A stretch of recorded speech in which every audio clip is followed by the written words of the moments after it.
What's up, guys? Welcome back to another Nhsm video. I've challenged these guys here to do a water obstacle course with me today, and if you succeed in the challenge, you get time taken off your overall score. Let's do this. Yeah! Go.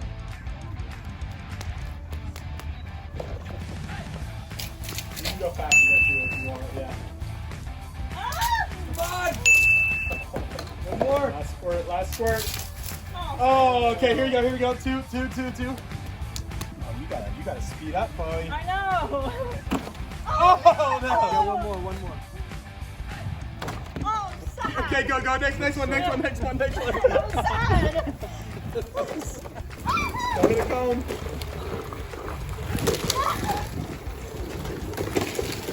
Oh, no. Alright, you're up, bro.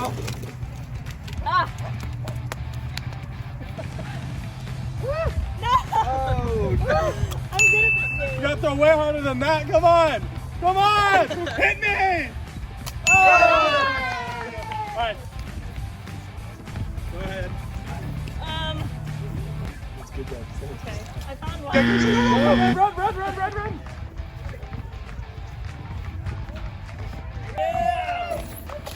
Time.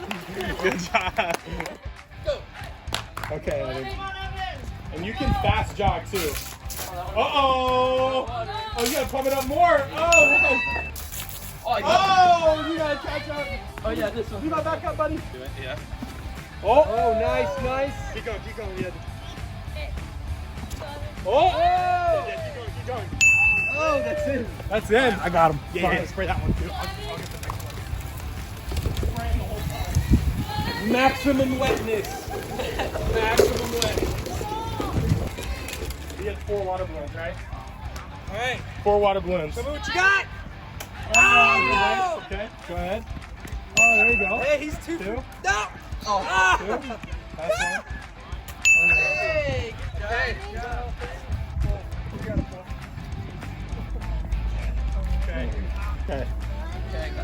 Okay, go. I don't know. You can go faster than that, Evan.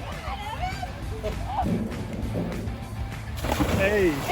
Yeah, nice. Go. Come on, Jay.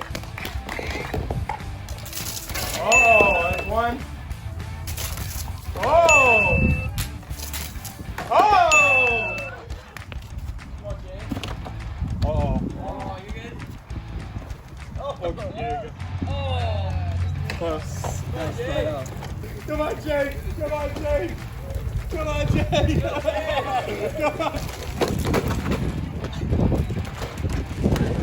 Yeah, don't hurt me. Get him. Yeah. Oh, yeah. Kind of hard. Oh, man. All right. Oh, wow.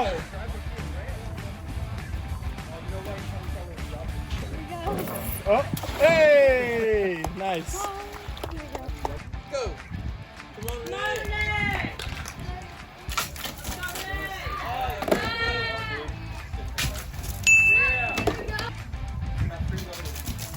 Oh, there you go. Okay, you go. Yeah. Better than Chloe. There you go. Okay, you can catch up. Get him. Hit him hard. That's a hit. And Nick. Come on, you got this. Yeah. Oh, it broke. Barely. Okay, there you go. Last one. Yeah, the big one. That's smart. Okay, go. Just scoot your hands on the bottom. There you go.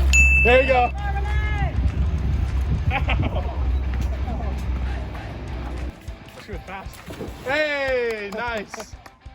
All right, guys, it was a well-fought battle. Some of you did well. Some of you did kind of well. All right, but either way, there can only be one winner. So I'm going to read the 4 scores, and we're going to go from last place to first place. Are you guys ready? Yeah. Who, by the way, who thinks they won? Woo! Renee! You don't think you- okay, that's all right. That's okay. Here we go.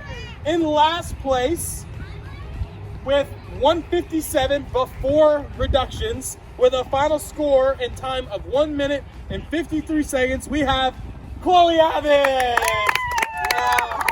There you go. Okay, here we go. In third place, okay, this person had a time of 1 minute and 46 seconds, but after reductions, they have 1 minute and 32 seconds. We have Renee Paulson. Renee third, not bad. We're actually gonna read the winner, okay? It was very close. The final was actually decided by less than 1 second. In first place, we have, with 1 minute and 10 seconds, after 5 penguins and 2 breaks and 2 hits, Mr. J. Paulson! Okay, and that, of course, leaves my fellow Evan with the second place finish with 1 minute and 11 seconds. I hope you guys enjoyed. Enjoy the next talk in our series. Actually, no, it's the new series called Jesus Changes Everything. Enjoy. Hey guys, we're starting a new series today called Jesus Changes Everything. And the guy I'm going to tell you about, Jesus did change everything in his life.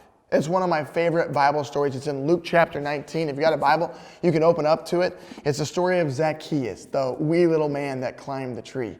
And I'm not going to read it for you. It's one of my favorites. I'm just going to walk you right through it. Right away, Luke gives us some really, really important details. Okay, the first is this, that Zacchaeus lives in the town of Jericho. So we know that we're in the nation of Israel. And then it tells us that Zacchaeus was the chief tax collector.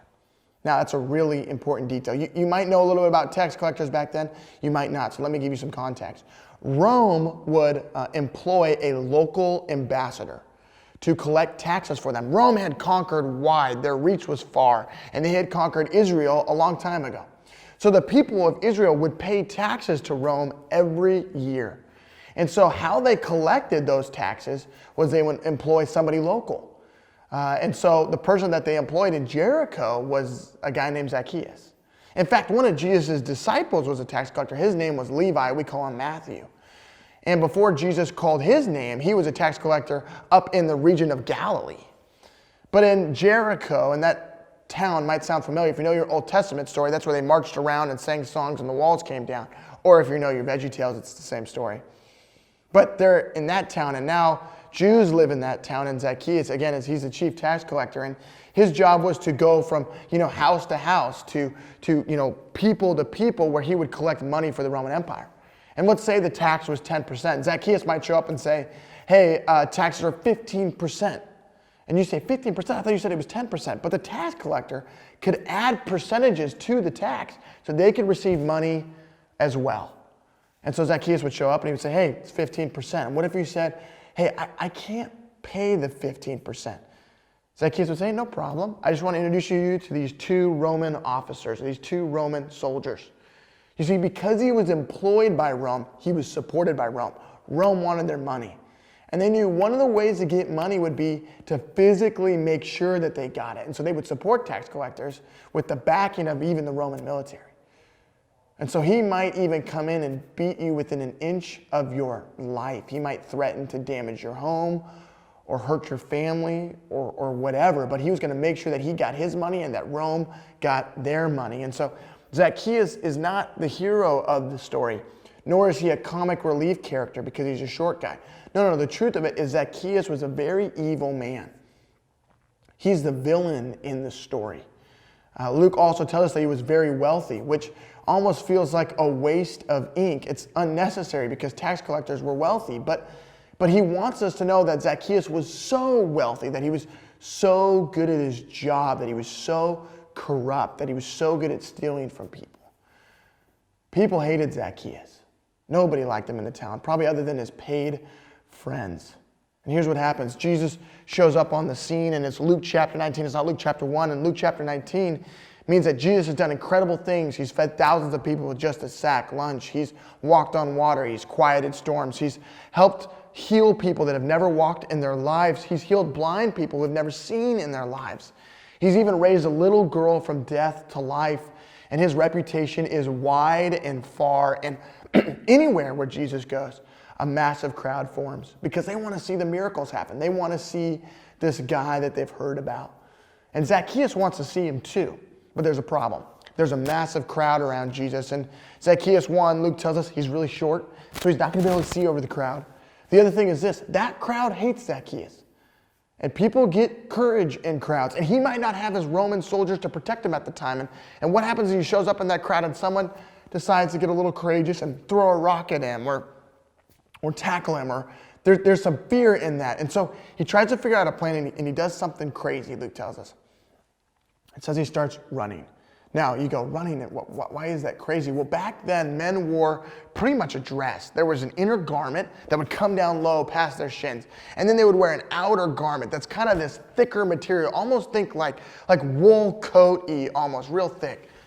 And Zacchaeus, he starts running. So now you need to picture that. He doesn't have Nike Frees on. He's got sandals on. He doesn't have Nike shorts on. No. What is he doing to run? Okay? He's literally picking up his robe and he's running and he's sprinting towards Jesus. And then he does something even crazier. He gets closer and closer and he comes to a sycamore fig tree and he decides to climb it. Now, if you thought running was embarrassing, when was the last time you saw a grown man climbing a tree in a dress? But Zacchaeus, he doesn't care. He just wants a good view at Jesus. And that's really important for us to understand. Why is Zacchaeus so desperate or so curious to see Jesus? It's not just the reputation of Jesus that's pulling Zacchaeus towards him. It's the failure of Zacchaeus' life. Listen, Zacchaeus has everything he could ever want. He's got power with the Roman Empire. He's known throughout the town, maybe not for good reasons, but people who know Zacchaeus is. He's got houses he doesn't even care about. I mean, this guy's got money on top of money on top of money. But none of that's worked. And I'm sure he's told the story of the tax collector named Levi who left everything to follow Jesus, and maybe he thinks Jesus can give him what he wants. And so he climbs the tree. Now here's what's crazy. Jesus keeps walking and eventually he's right at the bottom of the tree. And Zacchaeus is up in the tree thinking, this is great, this is perfect, I got a perfect view at Jesus. And then Jesus does something crazy. He looks up and he stares right into the heart of Zacchaeus. Now, I'm sure Zacchaeus was so excited to have Jesus right there below him. I mean, literally the guy who's done the miracles is right below him. Maybe he's going to watch Jesus do a miracle now. But when Jesus makes eye contact with Zacchaeus, you better believe there was a moment of fear because he's staring back at the eyes of God. Jesus says, Zacchaeus, come down immediately. I must stay at your house for dinner. You see, what got Zacchaeus up in the tree was curiosity and even desperation. He wanted his life to change. And for many of us, that becomes our approach to Jesus. We might have a rock bottom moment in our life. We break up with our boyfriend or our girlfriend, or something happens in our home, or something happens at school or work that really wrecks us, and we go, I need real hope. And that's what sends you towards Jesus. But what got Zacchaeus down from the tree was Jesus calling his name. Now here's the deal. Jesus is calling your name. He's knocking on your door. Are you listening? Are you letting Jesus in? Because if you let him in, he's going to change your life. And let me prove it to you. Zacchaeus, he comes down from the tree. Now the crowd is so mad. They just can't believe that Jesus is talking to the villain, to the guy who's stolen from them from years and years. And they're angry and they're bickering, and you can hear him. And Luke talks about just, I can't believe Jesus is going to stay at the house of a tax collector. He's going to go do dinner with a sinner. And they're thinking, why doesn't he come to my house? I've been here long before Zacchaeus. I'm not evil like Zacchaeus. And before we make fun of the crowd, we have to realize, too often or not, if you're a Christian, you are the crowd. You can't believe it when Jesus changes the life of that student that is doing drugs or making mistakes. And you put yourself in a position where you're judging instead of excited about God changing the lives of even the people you don't like. But Zacchaeus, he's a changed man. You see what happens is he says, Lord, look, here and now, I give half of my possessions to the poor. And if I have cheated anybody here, I'm going to pay them back 4 times what I owe them. Talk about a lousy investment of money. Zacchaeus is literally giving everything away. Wait a second. You're telling me the guy who sold his soul to the Roman Empire, who betrayed his people so that he could get power and money, in one moment is giving it all away. Why? Because he met Jesus. Because Jesus called his name. And as he stood face to face with God, he realized this man can give me far more than I could ever acquire for myself. Jesus says, Zacchaeus, here's the truth. Salvation has come to your house because you too are a son of Abraham. For the Son of Man came to seek and to save the lost. That's the end of the Zacchaeus story. Now he says something crazy. You're a son of Abraham. What does that mean? Well, Abraham is the father of the Jewish nation. All Jews, their lineage tree back to this guy named Abraham. If you want to study him, Genesis 11 is where you pick up his story, Genesis 12. But I don't think he's saying salvation's come to your house, Zacchaeus, because you're a Jew. Because everybody's Jewish there. Salvation would come to all their houses. No. Abraham is father of the Jews because he believed God when God said, I'm going to do something incredible in you. It says Abraham believed God and God credited him as righteousness. And he's called the father of the faith. And so in this moment of Zacchaeus coming down from the tree, standing before God, he models the same faith that Abraham did thousands of years ago. He comes to this point of surrender. Jesus, I'm going to believe who you are. I'm going to surrender my life to you. I'm even going to surrender all this wealth that I've acquired just so that I can be a part of your family, just so that I can be in your kingdom. And it changed Zacchaeus' life. And I can't wait to meet him in heaven and talk to him about it and hear about his firsthand account of that story. Now, if you're listening and you're going, I want that. I want my life transformed by Jesus. I want to be able to let go of the worldly things that I cling to, like Zacchaeus was willing to let go of his money. I got one word for you. The word is surrender. Here's the deal. Jesus is knocking on your door, guys. He knocked on my door for 16 years. 16 years he knocked on my door. And it took me a while to finally turn and recognize God's calling my name. And once I let him into my life, he changed things completely and he's knocking on your door. Now, if you're like, how do I open the door? It's really simple. It's a heart posture. You see, Zacchaeus comes to a place where he is willing to surrender everything that he's acquired just so he can be close to Jesus. Jesus wants the center of your heart. If there's something in there, it could be sin, it could be greed, it could be a dream, it could be a passion. If there's something there in place of Jesus, you got to put that at the feet of Jesus. Let him sit there. That's where he belongs. And once you put him there, listen, he's going to change your life. He's going to change your ever after. And I want you to meet the King because it's worth it. Guys, let me take a moment. I'm going to pray for us and then we'll worship. Jesus, I'm so grateful for Zacchaeus' story, for many of the stories in the Bible where we see people come to a point where they get an opportunity to take a step of faith. They get to put their hope in you. And when they do, they're met with an incredible God that loves them far more than they could ever imagine. God, I'm so grateful that you knocked on my door for 16 years, that you didn't stop pursuing me, that you didn't stop calling my name. And I know for those that are listening, you're calling their name too. You're knocking on their door. Lord, I pray that you give them the courage to open that door, silence the noise in their life so they can come face to face with a God that loves them so, so much. God, we love you. It's in your name that we pray. Amen.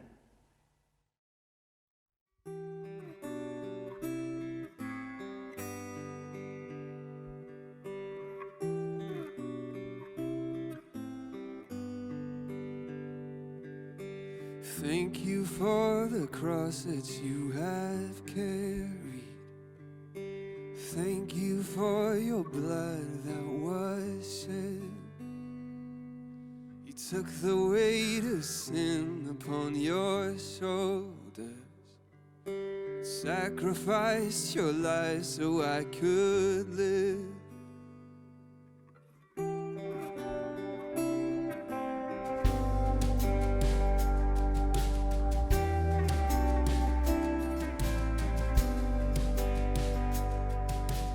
Thank you for the cross that you have carried. Thank you for your blood that was shed. You took the weight of sin upon your shoulders, sacrificed your life so I could live. Now nothing is holding me back from of my soul. Now nothing can hold me back from you. Your love will never let me go. And thank you for your death and resurrection. Thank you for the power of your blood.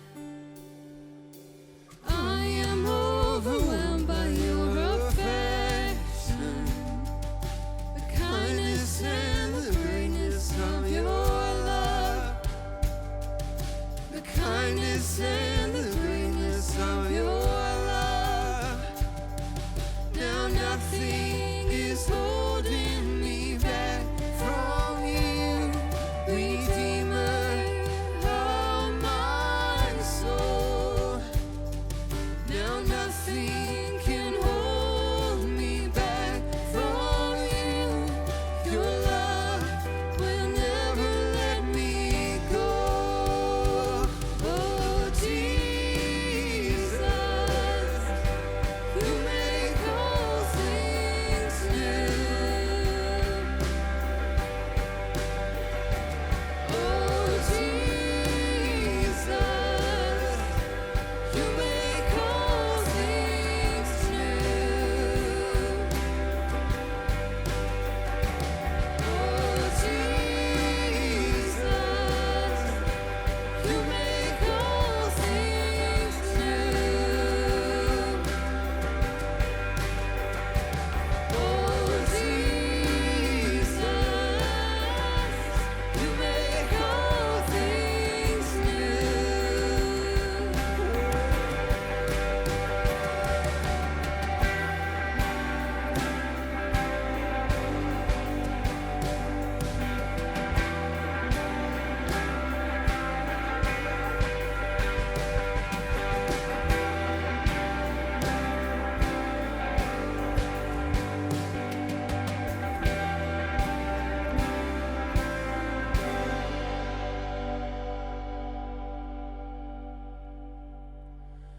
Thank you that we're living in your kingdom. Jesus, you're the king upon the throne. Thank you for the way you've always loved me. Now I get to love you in return. Now I get to love you in return.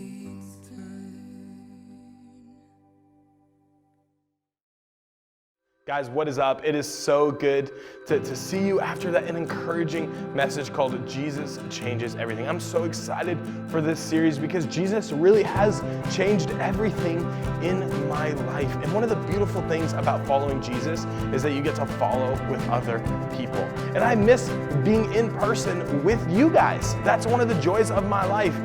But there are still ways that we can stay connected. And if you want to know how to do that, guys, here's a couple ways to do that. First, follow us on social media. That's the best place to stay up to date on everything that we're doing. Number two, you can check this link in the description. Check our website out. That's where you can find signups for camps and for Zoom gatherings and for drive-thrus and for student leadership. All of those things can be found on our website. And then the next thing that you'll notice in this description is a phone number. That's an opportunity for us to connect with you right now if you need prayer. If you need prayer, if you have questions, we want to hear from you because we want to follow Jesus with you. We want to connect with you and we miss you. And so we are so excited to gather again eventually. So check us out on social and on our website to see all the ways we're going to do that. All right, we'll see you guys next week.